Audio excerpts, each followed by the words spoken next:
Each of us has our own unique background and story of how we became a part of Chiefs Kingdom. Our reach is far and wide, with fans all over the world cheering on our Kansas City Chiefs. Everyone donning the red and gold has figuratively signed that mutual agreement and come together for one common purpose.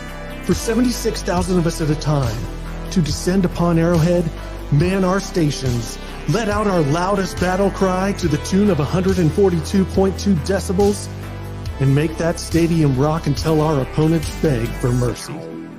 We are unrelenting in our pride for this city, these players, and this team. This is the show for the Allies, Arrowhead Allies.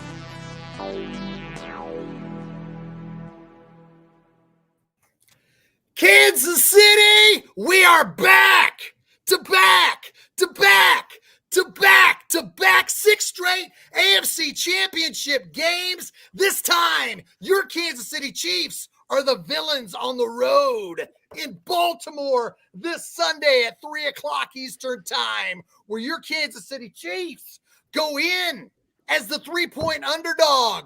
Those naysayers and pundits will always predict against the Chiefs. They'll be like, just like every other AFC Championship game and Super Bowl. They'll be like, I just don't believe in Patrick and the Chiefs this time. I just don't see them winning this time. I just don't see them taking it this time. Well, then you can just sit on back, because your Kansas City Chiefs are about to head to the Super Bowl in Las Vegas. Ladies and gentlemen, boys and girls, Kansas City Chiefs, freaks worldwide of all ages, welcome to another incredible edition of Arrowhead Allies. We got the legendary Joe Theismann joining us shortly. Mr. Electricity, Clint Schweitzer, what you got to say? What you got to say? Well, I got G-Pick in the comments talking about some clown picking the Buffalo Bills last week. There were actually 2 such clowns. Two clowns. They're up here. And you know what?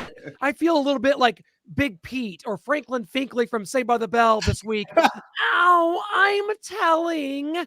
Yes, I will admit, I went full-on wimp mode last week, picking the Bills to win this game. I saw this road, and I thought, you know what? This is too hard. Going on the road for 2 games, you go to Buffalo, who's trying to break through. You got to go to Baltimore, who's the 1 seed, with Lamar Jackson playing at an MVP caliber level right now. And I thought, no, I don't want it. These other teams want the chips. It's like being in the chip aisle at the store and some idiot's reaching around you. You give up the space. You say, forget it, pal. You want it more than me.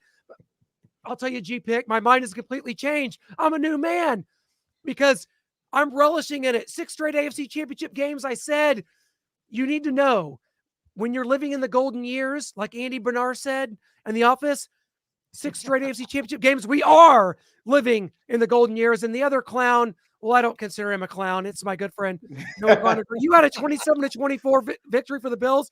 Michael Matthew had 27-24 for the Chiefs. So that's how close this game was, and could have went either way, guys. Absolutely. And I thought that I was going to be right. Horrifically, I did not want to see it, but we had our good friend McCole Hardman try to fumble the game away. He already fumbled once in this game. Luckily, Justin Watson fell on the ball and saved it for the Chiefs. But this one, we were not so lucky. Why Andy Reid even called this again in the red zone, getting too cute when you're just smashing them with the run game. You got a couple yards to go to get into that end zone. He runs an end around with McCole Hardman, who fumbles the ball through the end zone and tried to take our 6th straight AFC Championship from us. But this defense and Patrick Mahomes would not be denied. Noah. Be nice. We're talking about the good things. No, you will not defend McCole Hardman anymore. I'm going with it. I'm not defending him. Won't allow it. He made a huge mistake that I'm pretty sure he walked away knowing, like, damn, hopefully I didn't cost my team. But there was a lot of positives that went on this game, and that's what we're focusing on, because the game is done. The Chiefs are the winners, and they play some great football. Honestly, if McCole doesn't make this blunder, but we can't just blame McCole. The coaches should have pounded the ball with the running backs, who were doing a great job the entire game. But they found a way. They took care of business. Hey, you can either have McCole Hardman or you can be the kickers for the Buffalo Bills, who lost his team the game. And I'd rather be McCole Hardman, where you're a winner. And at the end of the day, the Chiefs are a champion. It's hard. Rudy Donovich said, the heart of a champion. And that's such a real thing. And the Chiefs showed that. We were talking about it before we went live, Shane. I think the Chiefs like it better being on the road and being that underdog team, and it helps them come and galvanize with one another to say, hey, it's just us versus the world. Let's go and make it happen. And they did it on Sunday night. And hey, shout out to those Chiefs, baby. Amen to that. You know, Patrick Mahomes, you could see it in his eyes. Every drive, every time he took the field, he wanted it. And you could tell, as Marty Schottenheimer likes to say, he wasn't going to be denied. You could see it every drive he went out on the field. Granted, like Noah brought up, McCole Hardman, those 2 fumbles. And in my opinion, like we talked about before we came here on camera, McCole Hardman is his body and his head aren't the same. In 2 playoff games, he didn't try to reach for the ball on 2 passes. And in 2 times he touched the ball, he got hit and he fumbled. He's playing like he doesn't want to get hit. He looks like a field goal kicker out there trying to run, and then he gets hit. He's worried about getting hit and he fumbles. It's in his head. I don't know why. I think I'm going to give Andy Reid the benefit of the doubt. I believe he's not going to call that play if it comes up in his playbook next week. But let's indeed, like Mikhail said, this is freaking awesome. This season success. We're in the AFC Championship game for the 6th time in a row. This is a down year, and we're still in the AFC Championship game. And like Mikhail said, I love being on the road. I love it because the Baltimore Ravens don't have this current roster doesn't have AFC Championship experience. Yeah. These Chiefs go in there, and when this game starts going back and forth late in the 3rd quarter and early in the 4th, the pressure is really going to be on Baltimore. The pressure already is on Baltimore going in. Yes, Lamar Jackson is having an MVP season without a doubt, but this is his first AFC Championship game, and he knows Patrick freaking Mahomes is on the other side with it here and with it here. I love it. What you think, Clint? Yeah, I think that we got to start talking about this defense and how it's a slow starting defense, and it's a defense that's incapable of turning the ball over, as we've seen. And that's something to watch for this Sunday and beyond. This defense is incapable of turning the ball over. That's why a big reason why the Chiefs had, -9 in the turnover margin as the season went on. But what we do have to give it credit for is for the past 7 games, the Chiefs have not given up more than 7 points in the second half for the past 7 weeks. And so if you're going to tell me that's what's going to happen coming up here on Sunday, give the Ravens 7 points. The Chiefs are winning and going to yet another Super Bowl if the defense is able to continue with that clip. I think Lamar and this Ravens offense provides a unique challenge. We know what it is. We know they run the football. Yeah. We know Lamar Jackson's having an MVP caliber season. Yeah. We know this Ravens offense is built to win in the playoffs. Yeah. Mahomes' magic is alive and well, and I'm a changed man. You guys could see it in my eyes. You talk about Patrick Mahomes in his eyes, you could see it in mine. I'm a different person. I was a wimp last week. I said it's too hard. Now I'm kind of riding high a little bit. I'm thinking, you know what? It's kind of like believing in God. Like, hey, maybe he's there, maybe he's not. And it doesn't hurt anything just to be like, maybe so, right? Why not believe in Patrick Mahomes? All the Faith same. is a beautiful thing. Amen. Hey, and when it comes to the Chiefs, man, like just looking at the team, the only weakness that we've looked at this team roster was pretty much like, man, the receivers, they can't play, they aren't catching the ball, things like that. They're catching the ball now. MVS is out there looking like his. Let's not get ahead of ourselves here. But hey, he had 2 catches, 2 big catches, and just like McCole Hardman, because of his speed, it forces defenses to have to play a certain way. Force anybody to do anything. No, you just have to. Did you see how many people had to flash to that ball because they saw him coming across to get it in? Same thing with MVS. Like you have to have that safety sitting over the top, because if you don't have a safety there, those catches can become touchdowns. So the speed that they have is great, and just the Chiefs look like a team that has no weaknesses. They have the best quarterback. Their running game is looking amazing with Ip Man and Clyde Edwards-Helaire. You have the tight ends, of course, with Kelsey leading that group. The receivers are actually catching the ball. Rashee Rice, we know that he's a baller. The O-line, especially if they're healthy, Joe Thuney is going to be there. They probably are the best unit remaining with the Final Four. And then on the defensive side, every level is good. And then, of course, Townsend and butt kicker there. So the Chiefs just have no weaknesses, and that's kind of what we saw last year from the team, is that every spot is Run either defense. great or good. Yeah, but even that's, I think the Chiefs kind of were like, hey, we just don't want Josh Allen to get hot and make it that type of game where he's making big time pass plays down the field. They may get some yards from the 20 to 20, but once they get into the red zone, we're gonna make it tough. And I think that was part of the game plan, and they were able to make it happen. But what's up, Brian? I know you got a lot to say about this Chiefs. Welcome victory, in. First off, mic check 1 2 and 2. We good? Good. We good. Yes. All right. Look, man, it's a celebratory day right here on Arrowhead Allies because I have my microwave going right now. Clint and Noah, there's some crow heating up for you. All right, so we never properly warmed up the crow for you guys to eat about the receivers. So once you guys eat that, I will gladly eat my Bills crow. They're almost in the Super Bowl. What can we say? Look, man, the Chiefs are peaking at the right time. Yes. And I told people, like, look, there's no magical playoff button that the Chiefs turn on or anything like that. But when you have championship DNA in your locker room, that was drafted in your locker room, like think about the three most important guys on the team: Mahomes, Kelsey, and Jones. Probably throwing Snead in there too, but we'll just stick with those three. They were all drafted here, they were all built here, and they have all won multiple championships here. So going down this stretch of adversity that the Chiefs are going down, you know, with the offense sputtering, receivers, penalties, whatever, I knew that when things got heated, when it's time to walk down the aisle, as Ric Flair would say, and here we are.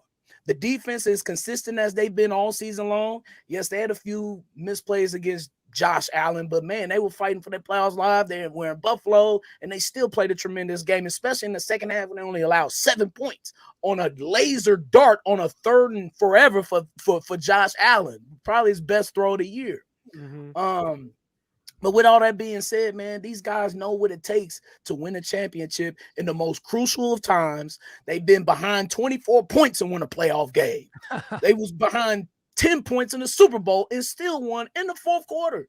So that's why I have no fear with these guys. As long as those three are together on this team, there's no fear, Chiefs Kingdom. I'm telling you, the button has been pushed, and playoff Patrick was here to play. Amen. And let me say we this talked about some of these injuries here. Yeah, thank you. Yeah, Willie Gay says, I'm going to be great on game day at St. Louis Max. Says, you good, King? And Willie Gay says he's going to be good. So that's good to hear because he went out with the neck injury. The other injuries, Mike Edwards went out with a concussion. We're going to wait to see if he can get through concussion protocol and return. Joe Tooney, or Jaw Tooney, as I was rushing and just did J-H, is out with a pec injury. We'll see if he can return. And then McCall has no heart, so I don't know if he'll be ready for the game. So we're waiting to see on those three players. Nice little IR for McCall would be little phantom IR. Having Willie Gay is the biggest thing on defense, guys. I know we lost Mike Edwards on the 3rd play of the game last week, but Willie Gay is the spy. And once Willie Gay went out, like the 7th or 8th snap, Josh Allen took advantage of that. We need Willie Gay big time Sunday to keep Lamar Jackson from running as much. Lamar Jackson's going to get his rushing yards. Let's not front. Let's be honest. 11 for 100 against the Texans. Yes, but Willie Gay has to be at play, and he has to be a spy. This is where Willie Gay is going to make his money in free agency next spring. This game, being the spy on Lamar Jackson. What do you think, Clint? Shane, I'm going to tell you this. You've hit the nail right on the head because do you know why Willie Gay is a Chief right now? You may not, but it's because of the way that Willie Gay for the Mississippi State Bulldogs played against Lamar Jackson and Louisville in the 2017 Tax Slayer Bowl. Talk to me. Keep Shane, talking.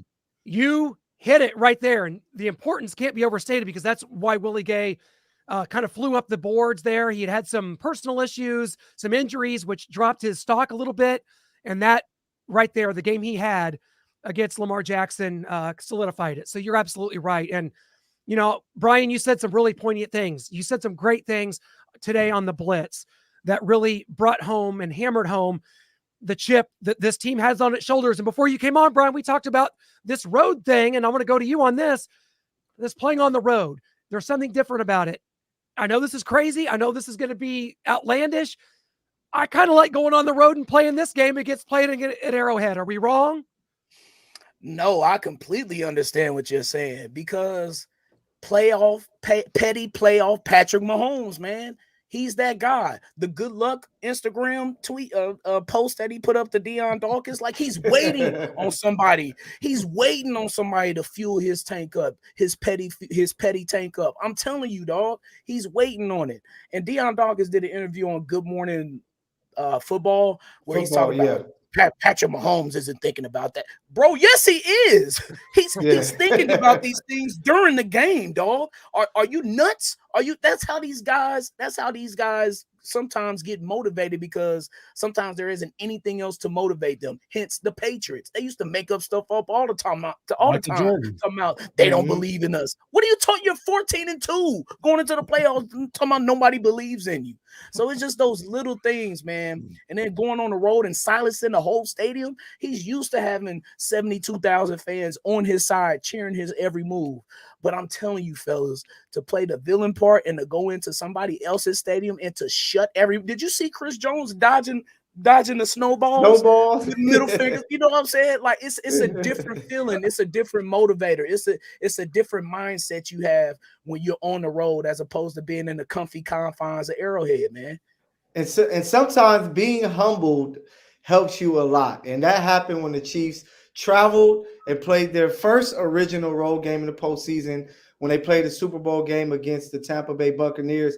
And I think that really humbled the Chiefs and let them realize that, hey, we can't take anything for granted.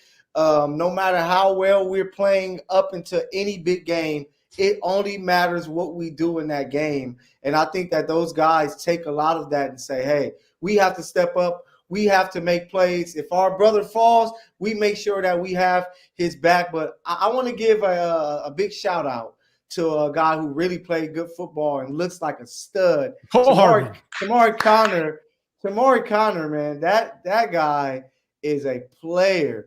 And to think that we're without Brian Cook, but to have him out there with his speed, the way that he was able to step up. I don't know if you guys like PFF. I'm not a big fan, but he was the number one defender last week. Oh, I like it.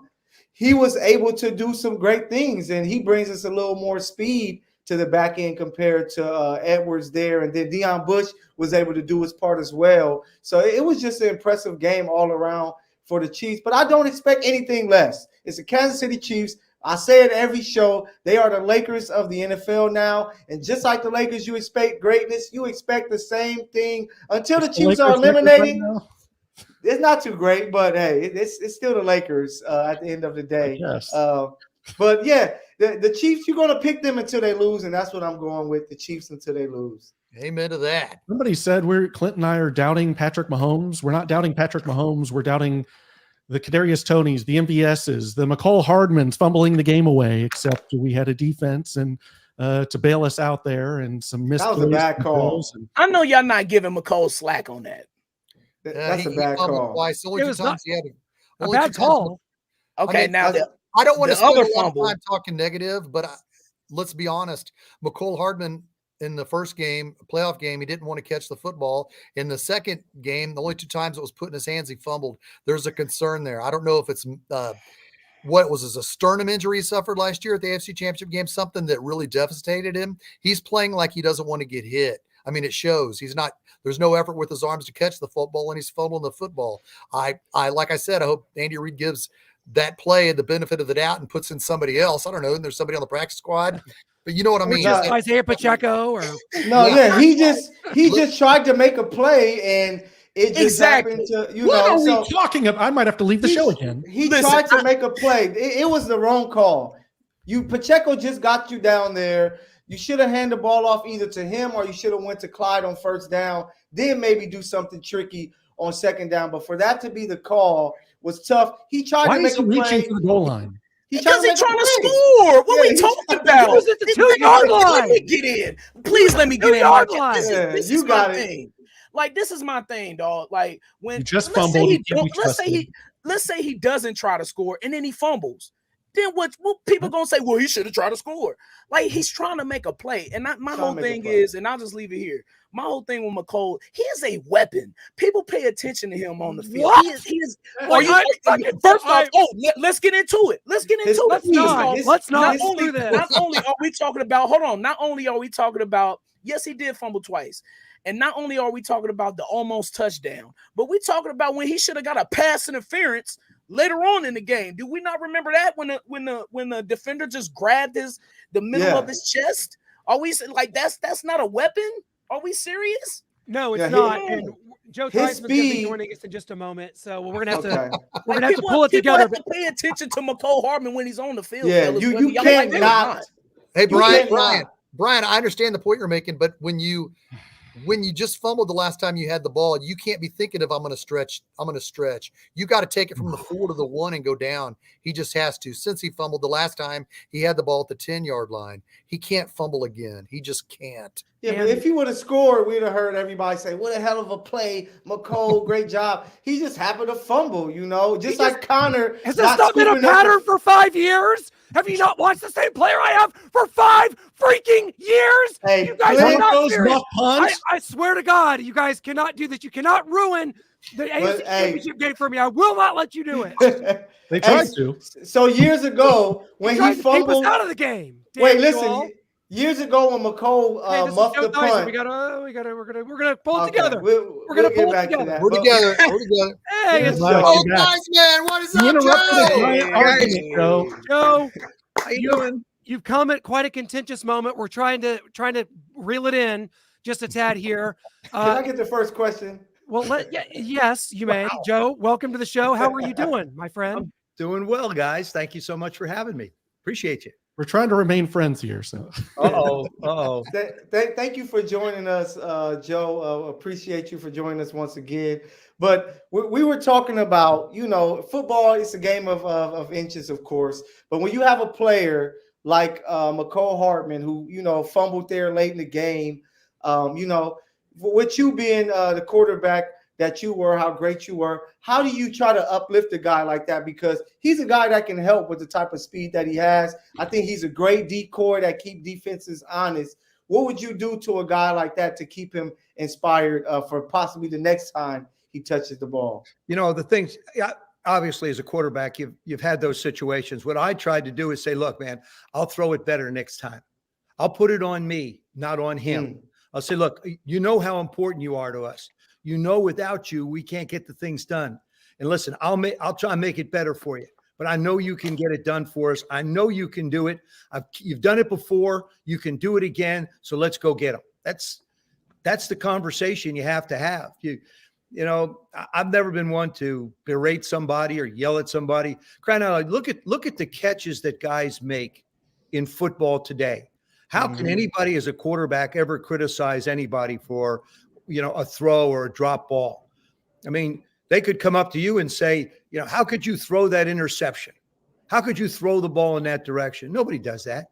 I think really part of leadership is being able to get guys to raise their level to where it needs to be to help the team win. I love it. Now go get it. Hey, thank you for joining the show, Joe. We just got through talking about like the Chiefs kind of like turning on the juice during the playoffs. And coming from a player of your experience, you've been to a couple different Super Bowls.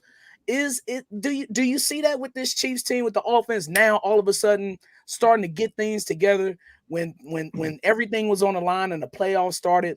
Do you feel like there's like a extra sense of urgency, I guess, with the Chiefs now that we're in the playoffs? Well, this is their 6th straight AFC Championship game, so they have an idea what's going on. Okay, Andy really doesn't have to say anything to anybody. The thing that separates this football team that we see as the Kansas City Chiefs today and last week from basically most of the year. Now, remember, they've never been notoriously fast starters anyway, but they've just dropped a lot of footballs.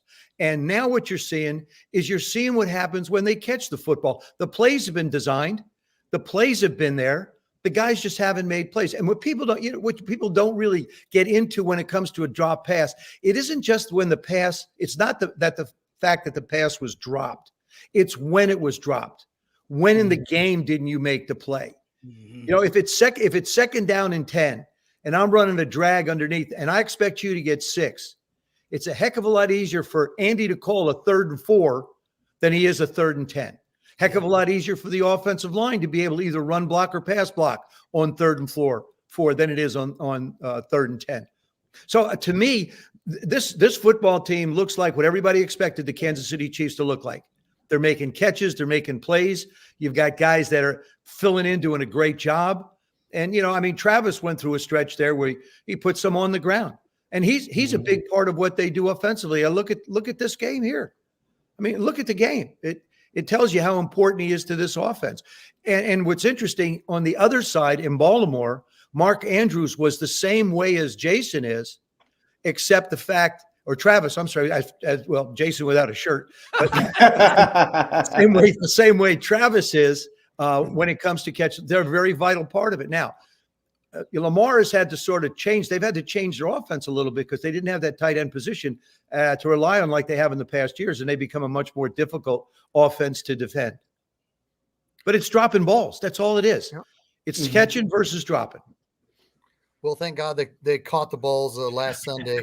Hey, Joe, hey, without going through the 5 previous AFC Championship games and the 3 Super Bowls that Patrick Mahomes has played in, what stuns me, and I need you because I know you're going to call it right down the middle. What stuns me is that so many people predict against Patrick Mahomes and the Chiefs, even if it is on the road, because so many times, I mean, Vegas has the Chiefs as the underdog going into Baltimore this Sunday. Are you shocked that so many experts and pundits pick against Kansas City on the biggest stage where Patrick Mahomes has been successful? Well, let's keep in mind, going on the road, being a 3-point dog in Baltimore means it's a pick 'em. Yeah. I mean, look at every line out there. When you've got 2 really good football teams and the line is 2.5 or 3, what they're basically saying is we want money on this side of the ball. We want you to take KC +3. You know, evidently people have been on the other side at Baltimore -3. I mean, that's the gambling aspect of it. But when I see a line at 3, it's a pick 'em. That's the way I look at it. And in Patrick's case, Patrick is the most exciting, most enjoyable quarterback in football that I've seen in a long time. Lamar is fantastic. Lamar is a unbelievable athlete, and he's really become a terrific young quarterback. I mean, at first he was an athlete, and then he's developed. And we got to remember, this is the first time in 3 years we've seen Lamar really play in a playoff. So this is somewhat new to him. And when they talk about Patrick on the road, shoot, every one of those Super Bowls that he's played in have been on the road. You know, it's like, oh, you're not playing him in Kansas City yet. Going to happen. But I think Patrick and Andy as a combination, and boy, does this get lost in the conversation, guys. The importance of Alex being there, sort of mentoring him a little bit. We saw it with Jordan Love. I'm not surprised that these guys have gotten where they've gotten. Also, you see Jared Goff went from L.A. here, okay? Purdy's been in the same system. He's sort of one of those phenomenons. I mean, you got 3 number 1 picks versus Mr. Irrelevant. How's that? But I think Patrick. I think the thing is Patrick has so much success, and you all know this. The more success you have, the more people don't like you. They root against you. They want something to happen to you because you're doing something very special. And I'm on the other side of that, man. Keep going. Keep put the pedal to the metal and keep rocking, Patrick. That's the right answer on this show, Joe. So I got to kind of continue. You should have heard me in Baltimore. Oh, no, I haven't done a Baltimore show. Joe, I got to kind of continue on that and talk about Patrick Mahomes here and kind of ask you to put into context what we're seeing here. Him and Travis Kelce, 16 postseason touchdowns, most by a duo, passing Tom Brady and Rob Gronkowski, and already trying to catch Joe Montana and Tom Brady's ways away there, but 13 already in only 6 years in playoff wins for Patrick Mahomes. So if you can put into context just what we're seeing in the greatness that we have seen out of Patrick Mahomes, 6 straight AFC Championship games. I believe that they have wonderful chemistry of understanding where you need to go. And Andy will design the routes. I mean, here's the problem with Travis. He's an inside receiver. Okay. He's not on the outside. So who are you going to cover him with? You're not going to bring a corner in because then they're going to run Pachenko right down your throat. Bottom line. So what happens is the mismatches are great against the defenders. Travis has a wonderful feel and a knack. Patrick knows where he's going to be. He can put the ball in a general vicinity. It doesn't have to be a perfect pass, which is great from a quarterback's perspective. But they have Art Monk was that for me. I talked about Travis this way. When Patrick gets in trouble, Patrick doesn't need to find Travis. Travis is going to find the sight line for Patrick. He looks around, see who's close, and then he moves into an area where he knows Patrick can get him the ball. And then you have the design routes where if he gets the time, he put like the corner routes he caught. The first one was just like, I'm really wide open, just throw me the ball. But I really feel like, and like I say, Art Monk was that way for me. When I moved around, Art found me. And that's what Travis does so well. He finds Patrick. He finds his vision. He finds his sight line. And he makes himself available to make the plays. And real quick here, we got a fan question from Ulfric Stormcloak. That's quite a name there. Where does Joe Theismann rank Mahomes in the all-time quarterback list right now? Too early to tell. He's pretty young, but I mean, on the all-time list, I mean, look at the guys that are in the Hall of Fame. Yeah. And I think that, I would do him an injustice until it wasn't finally settled of just how great he's going to be. How great he is, but how great he's going to be. Right now, I think he's the best in football. If I had to take if you really held my feet to the fire, I'd say he's top 5 in this league of being the greatest. I mean, you look at Montana, you look at Brady, look at Manning, those guys on that list, Terry. I mean, that's a pretty strong group of guys when it comes to playing the quarterback position. And Patrick is making a case to be something special. He is now. But what's really funny about Patrick? I had a chance to spend some time with him at the American Century Tournament last year. I was surprised how tall he was. Was he 6'3"? I think he's 6'3". Yeah. I made the mistake of standing next to him and getting a picture taken. I looked like the little guy who wandered in off the street and said, "Excuse me, sir, can I have my picture taken?" But I didn't realize how big he is, and just his creativity.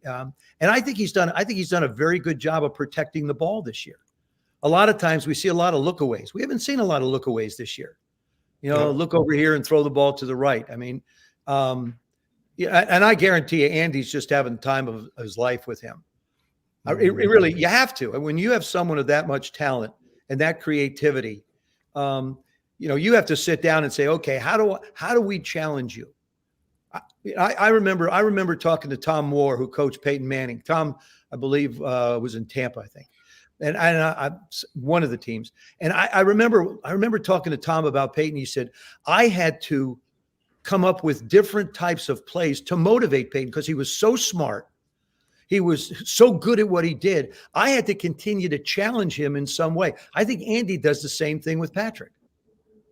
That's interesting. Yeah. And, Joe, when you talk about back-to-back Super Bowl champions, we haven't seen it in 20 years. The Patriots in 03 and 04. The Chiefs had their chance in 19 and 20, weren't able to get it done in Tampa Bay.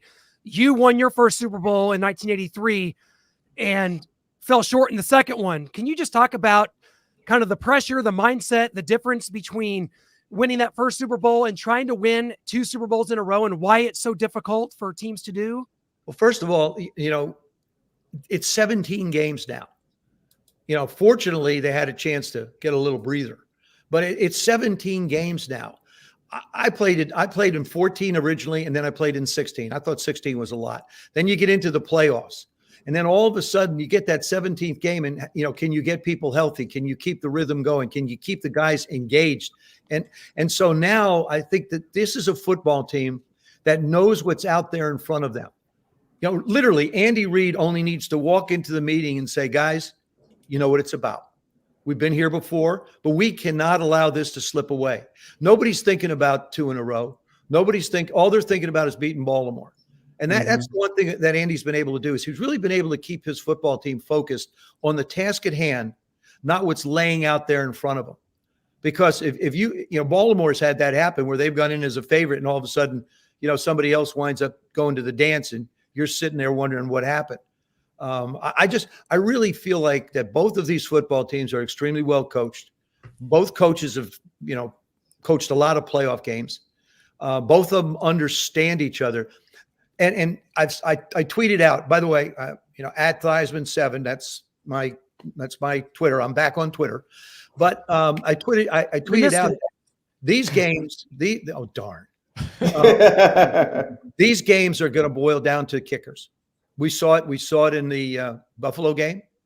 We saw it in the Green Bay game. I was fortunate enough to have the pleasure and opportunity to play with Mark Mosley, who, by the way, I believe was the only kicker who was the MVP of the National Football League in the years of all of these, let's say post Super Bowl years, or he's the only one to ever do it. And if it wasn't for Mark, we would have never gotten there in '82. And that's the value in these type of games that gets lost, because that kick in the first quarter is either going to, or a missed extra point is going to come back and haunt you at some point in time. Because the teams they're too evenly matched right now. I think San Francisco has a little bit of an edge over Detroit in this game, only simply because they're on the road. Detroit at home would have been difficult to deal with. They're on the road, but Jared Goff's been there before. I mean, it's nothing new. And it doesn't look like any rain. So Brock ought to be comfortable, because when I saw him wiping his hands during the course of that game last week, and then he had a lot of balls sort of scored away on him. Yeah, that won't happen. They're both basically at full strength, and so it'll be exciting. And this one here is going to boil down to maybe 3 plays.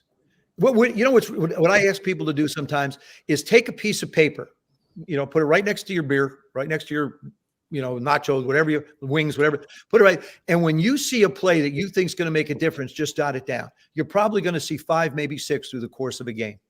Wow. Everything else is guys running into one another, and a tackle for a yard, tackle for this, a 20-yard gain. That's sort of a check mark. But you're going to see guys making plays, and that's the team that's going to win. The ones that can make the plays are the one that's going to win. And it's always been that way. I mean, the kicking game, special teams. You get a punt return, you get a kickoff return. Hey, it makes a world of difference in these games. You get up 2 scores. Well, you can't sit back. We've seen that happen. You just can't relax. Yeah, these are for the best kickers. Fun ones. Yeah, the kickers are, they sort of go to a field by themselves. It's like, hey, you're a member of the team, but get out of here. We're practicing. Go someplace. Go take the center that the holder. See, I used to hold, so I couldn't go. Mark had to wait till I was done working. Oh, we can't treat Bucker like that at all. No, at all. Hey, Joe. So, just a question. I want to see what you think. Do you think there's any advantage for the Chiefs, the fact that they just played Josh Allen, who's a running quarterback, very similar in that style to Lamar Jackson? And what are the differences between the two that the Chiefs are going to have to be ready for? Because for me, I feel that with Josh Allen, you can't just let him sit in the pocket, that he will tear you apart. So they had to do enough to try to pressure him a little, where I've watched some Raven games and I see some teams just kind of sitting 4 and say, hey, we want to keep him in the pocket as much as possible, because if he can get loose, then we're really in trouble. So I want to know what's your thoughts on the differences between the two. First of all, I think it is an advantage that they played Josh. I really do. Big guy. And what they did so well is they managed to keep him in the pocket. You didn't see him get out, and the speed, the linebackers are the key here. You cannot put a spy on Lamar. If you put a spy on them, then they're going to run tight ends behind you. They're going to run in routes. The middle of the football field is going to become very vulnerable. And so they can't really put a spy on them. They're going to have to push the pocket back into him and try and make it crowded. You want to make it uncomfortable for him. You want him to not be able to get it out as quick as he wants to, and then you don't want to give him an escape path. You give Lamar a lane to go, he's going. There's no hesitation there. Josh still tries to throw the football. We saw a couple times where he'd run and then throw the ball out to the left or to the right. Lamar's going to take off and go on you. And then now you got a real challenge trying to bring them down. But I think there is an advantage playing against someone that is as mobile as Josh Allen if you're getting ready to play Lamar Jackson. Different types of offenses. Mm-hmm. When you really look at the Bills, they're a wide receiver-based offense. They want to push the ball down the field. Baltimore will not do it as much. The one thing I think Lamar's done very well is dumping the ball down. If it's a 4-yard gain, great. If my running back is 5 yards down the field and he gets tackled, that's great. We'll take 2nd and 5. Heck, we'll take 3rd and 5. But I think he's done a wonderful, masterful job handling the football. Much like you see, Patrick's done the same thing. Patrick holds it a little bit longer. He has there's so many things that I love about the way he plays the position. And, it's like it's watching an artist. He holds it just long enough. He can make, he throws the ball going to his left darn well as well as he throws it to his right. I mean, just like I say, he's masterful in his way of doing it, and Lamar is masterful in the way that he is doing it. So here in Kansas City, I talk a lot about on my morning show about us being in the golden age of Kansas City because businesses are booming here. Our sports teams, well, the Chiefs are booming. The Royals peaked 9 years ago. I was going to say, you're living in the past a little bit, aren't you? Yeah, I was, man. But no, Sporting KC, they have won championships too. But there's a lot going on in our city. The U.S. the Cup is coming here. World Cup is coming here. We had the draft. A lot of things going on here. Taylor Swift. And I'm seeing. I figured that. I'm seeing a lot of similarities with the city of Detroit.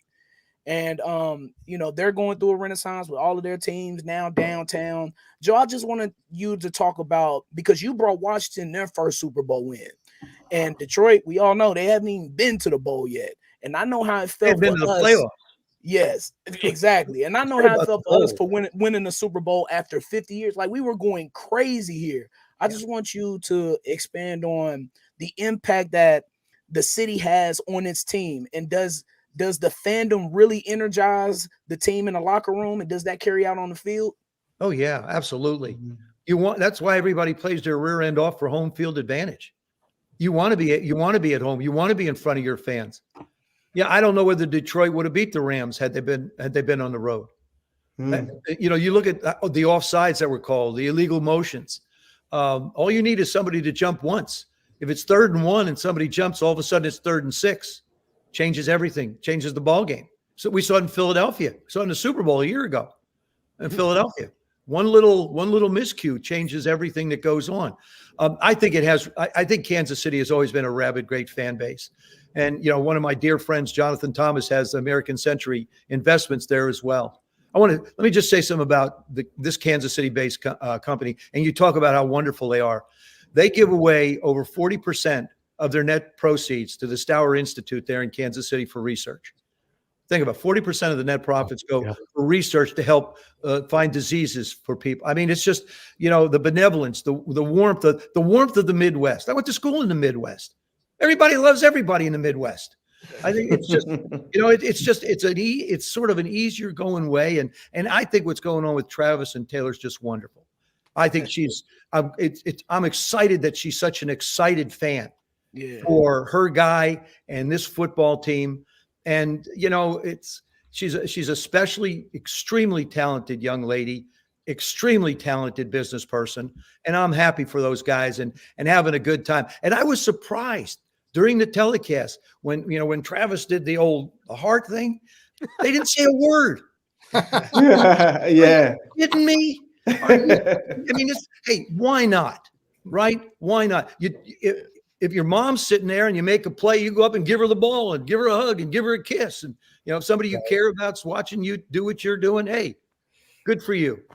Amen to that. Hey, Joe, I just wanted to kind of continue with that and to talk about fans that are upset about Taylor Swift, and it blows their minds. We're here for football. We don't want these cutaways of Taylor Swift, even though it maybe adds up to 30 seconds of a 3-hour-long football game. But they're so angry and they're tired of it, and they just want football. Well, the funny thing is there isn't one play of action. If you're watching the football game, there isn't one play of action that is missed because the camera panned to Taylor. If you're a football fanatic, that's what you're getting. You're getting the football. This just happens to be a part of this thing called entertainment that we call football. It's all part of the package. And I think that, people who get upset, I don't know what they're upset about. You're not missing any football. You're there to root and cheer for your team. You're there, to either root against the Chiefs or root for the Chiefs. And they're not taking anything away. Matter of fact, I think she's added to what the NFL really has become, I think, the greatest spectacle sport that we have. Amen. And it's fun. I get a kick out of it. I think it's really neat. I really do. Plus, she's talented as all get out, and I'm trying to get some tickets. So I'm doing everything. We'll put you on the list to her, and she will get you tickets for that ringing endorsement, my friend. Hey, Joe, you talk about Patrick holding on to the ball which he does, and he uses that to the best of his ability because he's always finding somebody down the field when it looks like the play breaks down. When you were making plays out of the pocket, when you were holding on to the ball, getting out of the pocket, who were you looking for? Alvin Garrett, Art Monk, Charlie Brown, or Joe Washington? Really, it was Art. Art was the one. Art was our move guy. You know what? Here's something very few people know. Alvin played wide receiver on the right normally. Virgil was on the left. Charlie was in the slot, and Art was our move guy. And the reason we moved Art, when Joe Gibbs first came to Washington, we lined up Art outside at the Z position, which is one of the wide receiver positions. But Art was a running back at Syracuse. He couldn't get away from a bump and run. That was at a time when guys used to beat the living daylights out of wide receiver. Yeah. And not only after 5 yards. I mean, all the way down the field, you got the living daylights beat out of you. So Coach Gibbs, in his infinite wisdom, says, hey, how about if we move him, let him try and hit a moving target? And that's really how Art became our move guy and was able to, do the things that he did become a Hall of Fame wide receiver. But he was always the one, like I say, he found me more than I found him. That's cool. Well, as we're kind of nearing the end here, Joe, I got to ask you about what's going on in your neck of the woods out there in Washington, D.C. area, the Washington Commanders, Ron Rivera, parting ways with him, and kind of seeing some rumors about people that the Commanders have interviewed, Bobby Slovic from the Texans, or DC, Coach McDonald from the Ravens here, who are playing the AFC Championship game, and maybe even Eric Bieniemy. And where does a guy like Eric Bieniemy land? How do you feel like he handled his first and maybe only year in Washington, and where do you see this thing going forward here? I think Eric did a terrific job trying to learn what he had to work with. I mean, when you have a football team that has the most sacks in the league, it's tough to be able to call plays. Now, that's just sacks. That doesn't count how many times Sam got hit. I would say that number is probably over 100. So of all the plays, all the pass plays that were run, and they threw him more than anybody, he was exposed an awful lot. And we wound up in games where we didn't get ahead. You can't protect your quarterback when you're playing from behind all the time. I thought Eric did a terrific job trying to learn what he had. And it's like quarterbacks playing for the first time. Now, C.J. Stroud is an exception to the rule. I thought he had a terrific year. But we haven't seen many rookies come in, just like you haven't seen many coaches go from one place to the other and without the help of that football team, be able to do what they want to do. Eric's a heck of a football coach. He's got a great football mind. It just so happens that he was on a football team that, couldn't protect the quarterback. And then we lose our running back from time to time. Have other one, then you put the ball on the ground. Game's all about mistakes. Like I said, if you look at Kansas City through a lot of the year, the ball was on the ground.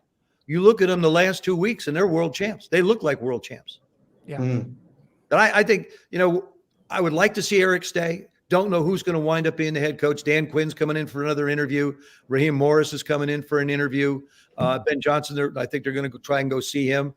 So there's lots of names out there that the ownership group is spending a lot of time taking a look at people.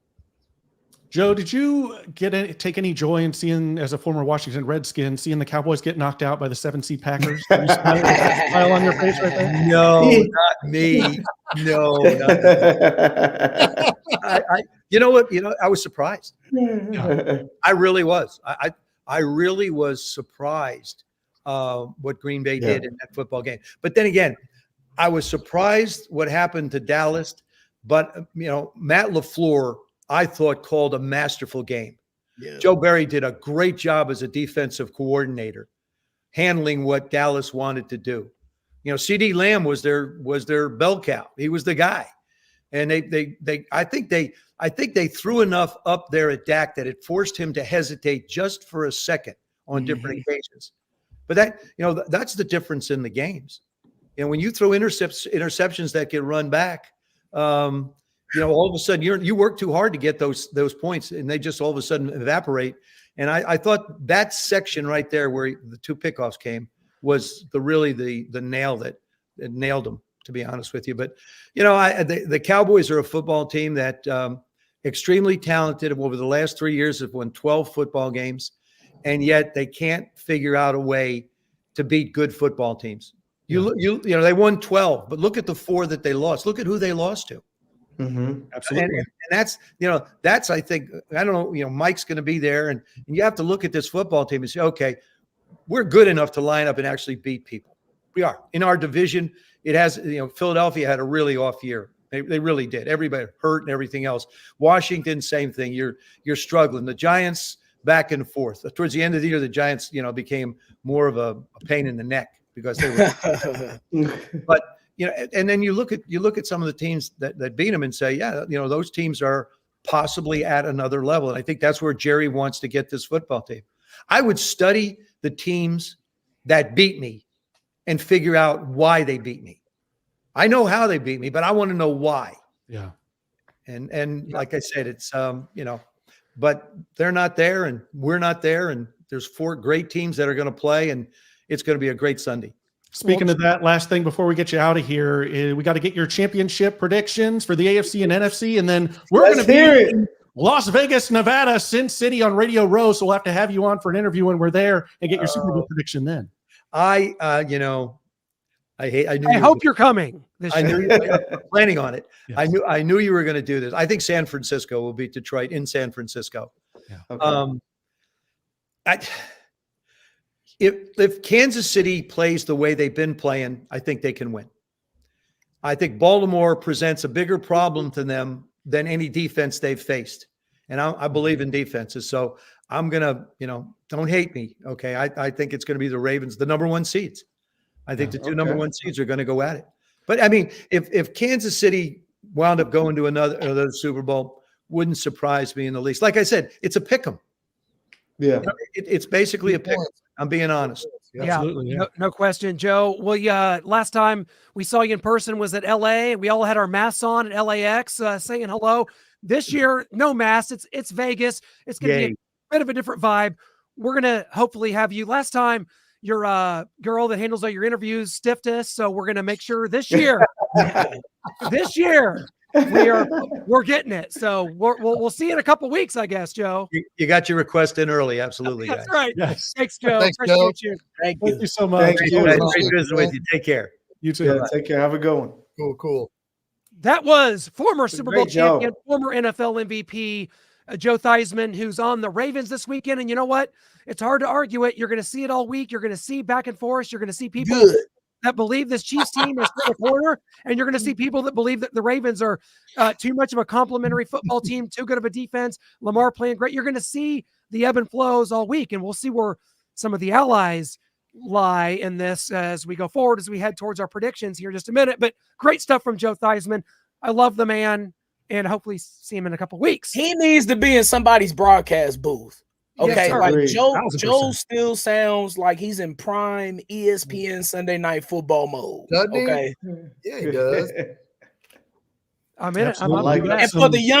and for the youngins who's tuned in to the allies, yes, Sunday Night Football used to be exclusively on ESPN, sometimes on TNT too. That's super old school. That's like early to mid 90s football. With Yeah, I don't Vern remember Lundquist. that. You see, even Michael don't remember it. Clinton Yeah. and Noah. I Y'all remember remember ESPN. TNT Thursday Night Football? Oh, don't you? yes. That's Oh, great. my. I can pretend that I'm 30 and have no clue what you're talking about, but I'm Oh, 40. yes, you do. Playoff career here. Looks like Travis Kelce in the next couple of years can catch and surpass Jerry Rice in receptions and touchdowns. Yards is going to be tough unless he plays several more years, but man, just what he's been able to do with Crazy. Patrick Mahomes is insane. Bro, it's crazy. This is why personally it's crazy for me. Because my older brother, shouts to him. Big love to my older brother, John. He was a 49ers fan, man. And so I've had to grow up in the shadows of these 5 championships and Jerry Rice being stuck in every single argument that we have.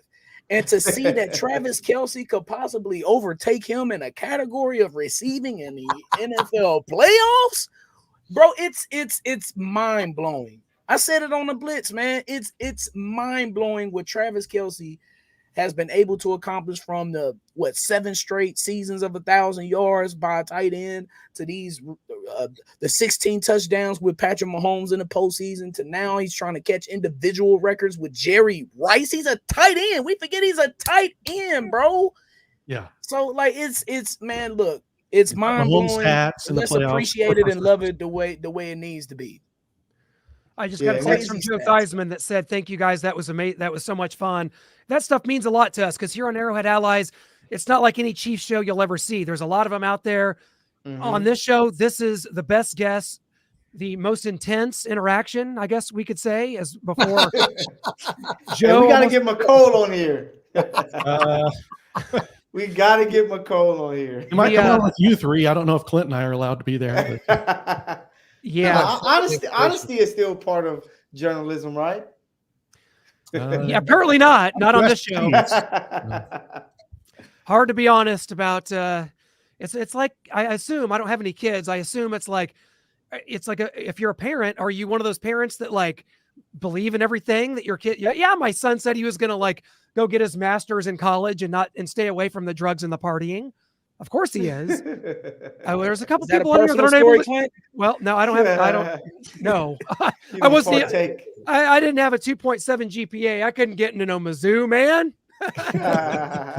What was your GPA in high school? Oh gosh, I can't. I don't have enough fingers for it. It probably was about like 2.7, something around there. Yeah. Did you graduate Lottie Dottie? We like the party. That. Okay. All right. ESPN put out this photo of Patrick Mahomes there in Buffalo, and it says Mahomes' house, and that's a Bengals fan. If you can see it up there, where he says, "But when." Never mind. But when they said Burrowhead, everyone had a problem with it. The problem with that is Bengals players and fans were all saying Burrowhead. This is something ESPN put out. No Chiefs fan or player said this is Mahomes' house. So I have a problem with that. But then on the other side, Mahomes is amazing. Another stat. There you go. Oh, you talking about, and they said Burrowhead before the game was actually played. Matter of fact, they said it in that stadium. During the Buffalo game. In the Bills Stadium. So that's where the Bengals messed up at.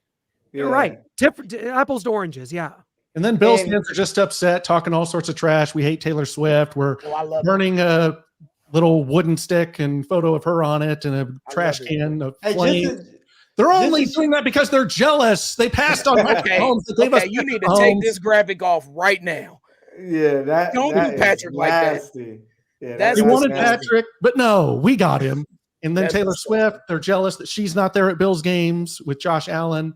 And the Bills train is off the rails. Hey, shout out to Buffalo because not only did they trade us Patrick Mahomes, thank you guys, they also dropped the ball and not jumping ahead and drafting Trent McDuffie, giving us an all-pro corner as well. So, shout out to Buffalo. They're just the team that just loves giving, especially to the Chiefs in the postseason. But I'm tired of the disrespect to Taylor Swift and everybody saying they're showing her too much. She's Taylor freaking Swift. What do you think they're going to do? If people forget when the Toronto Raptors made their finals run, you saw Drake so much on the TV screen. You thought he was a part of the team, So that's why all this Taylor Swift stuff, hey, she's Taylor Swift. The Chiefs are winning. As long as they're winning, keep showing Taylor because it's good luck, baby. Hey, let's ask DDT how his vacation is going. He hasn't been on in a couple weeks. DDT, what's up, buddy? How you doing? How the off season going for you? The season's still going. Just they hired the quarterback, and the Chiefs are in trouble. In trouble. Okay. They sell it DDT. I don't think they bought it. Tom Brady. Here comes Tom Brady, huh? They got Antonio Pierce. They got their coach. They did. They caved and hired the coach. Their defensive end said, "I will request a trade if they don't hire him." They did. They hired that man. So good job, DDT. John Harrison asking if we saw the video of Gabe Davis arguing with fans. I did see that. I have saved it, and we will be posting that after this show. Thank you very much. Don't sign him, Chiefs, please. Please stay far away. Yes. Are we ready? Let's do Shane, it. Let's talk about. Are we Let's talk ready? about the big weekend. I'm not. I'm so scared. What? Gotta do Scared it. again. What? It's prediction time, baby. I think your Yeah! crow is ready, Noah and Clint. I Yeah. think it's ready. I should go get it.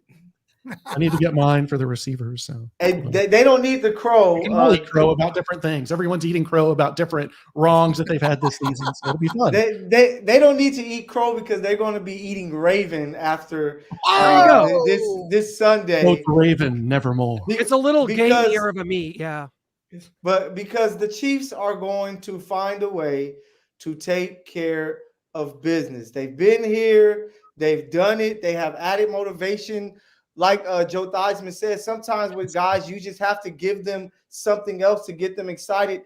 Patrick Mahomes is in his Black Mamba bag. He has accepted being the villain, and he's like, yo, I love that feeling of showing up to somebody's stadium and leaving their fans throwing snowballs, everything they can at me. And I think that Patrick Mahomes is going to come out and have a great game. People aren't talking about Spags enough. Spags is a guy that seems to always finds a good game plan to help the Chiefs defeat the Ravens. They're 3-1 against Lamar Jackson. Of course, the last time they played, Lamar had to make a crazy comeback, which he did. They won 38-35, where Mahomes had a chance to finish him off. But it's going to be Spags. It's going to be Mahomes, Kelsey, Pacheco. The Chiefs are going to win 28-24. The Chiefs will be heading back to the Super Bowl to face off against the team that started the season playing against, the Detroit Lions.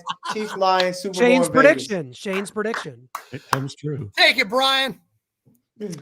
Man, this is another opportunity for playoff Patrick Mahomes to go in and send another team home, send them on vacation. And I cannot see this man losing in the postseason this year with all of these teams. Because love to the Ravens, but they have flaws too, fellas. Their defense is legit, it is, but I feel like the Chiefs can really handle them with our defensive game plan. And with that being said, I got the Chiefs winning 26-23. 26-23 will be a lot of field goals, I think, as the Chiefs will head to Super Bowl 58 in Vegas to face the 49ers. 49ers are not losing. Not a rematch. I hate rematches. Ladies and gentlemen, boys and girls, Kansas City Chiefs freaks worldwide of all ages. When it comes to the playoffs, you do not pick against these two. That's right. When it comes to the playoffs, you do not pick against experience. Now, Joe Theismann, he was just on here, NFL legend. He went with the Ravens. But the Chiefs, the way they play with their experience, they don't make any mistakes, and I believe they won't. We'll win this game 28-23. And as I said on our show with Charlie Batch, way back on day after Labor Day, your Kansas City Chiefs will face the Detroit Lions in the Super Bowl. Talk to me, Mr. Electricity. Oh, Who and what not you got? me. Not me, please. No, I said it. I'm a changed man. This is a different person. You guys have to understand. I've seen the error in my ways, because watching Patrick Mahomes, watching this Chiefs team win in thrilling fashion, it is crack cocaine to me. Inject it into my veins. Is that how you take crack? Okay. Nah, man. Beside the point. Man. I'm out of my element. Into your veins. I'm out of my element. Heroin. I'm out of my element. Conventional football wisdom says the Ravens are the better team with a slightly better defense, with a offense that's got the better running game, that's got Lamar Jackson, who's playing at an MVP clip. I'm done with conventional football, occurrences. The Kansas City Chiefs have done it too many times. I've seen it for the last 5 years. The entire decade of my 30s now has almost been taken up by magical Chiefs moments, and I will not go against it again. The Chiefs win this game. What we haven't seen all year, guys, is Mahomes' magic on a last-second drive to win a game. He hasn't done it this year. This is the day it happens, and it's 23-21. The Chiefs win the game by 2 points on a last final minute Chiefs drive that puts it in the end zone and sends the Chiefs and the Chiefs to the Super Bowl to play the 49ers, rematch of Super Bowl 54, ho-hum, whatever. But 58 for 58. Derek Thomas gets us over the hump, gets us to Vegas. Yeah, man. Clint said he's a changed man. Am I? I don't know. I've got, is this a raven? Is this a crow? I'm not eating the crow. That can get out of here. Until these guys eat crow, I'm not eating crow because they were wrong about these receivers. And I have not seen one crow eaten on this show since I did last year. I will not be doing it again. But like Clint said, the analysis, grinding the all 22, like they say on First Things First, Chris Broussard, Nick Wright, Kevin Wildes. This doesn't make sense for the Chiefs to win this game. The Ravens are the better football team. The defense, you mentioned the run game. You mentioned Lamar Jackson, how much trouble we had. I know there were some backups, even stopping Easton Stick running all over us. Then we saw what Josh Allen was doing running all over us. And so everything points to me predicting that Lamar Jackson and the Ravens move on to Super Bowl 58, but not so fast. Yeah. Even though the analysis says Ravens win, I've got two words for you that defies all analysis in the universe. Preach it. And yes, Brian, those two words, as they said with DX, can be suck it, Ravens. But for me and for this Chiefs team and the dynasty in 6 straight AFC championships, my two words are Patrick Mahomes defies the odds. The odds are against us in Vegas and in the analysis, but Mahomes takes us to Super Bowl 58 against the 49ers. Yeah, baby. Next Tuesday's going to be sweet because we're going to be celebrating with you. Come back and join us on Arrowhead Allies, baby. Or I'll be in some foreign island with never to be seen again. Go either way. But all we got to say to the rest that's left of this show is go Chiefs!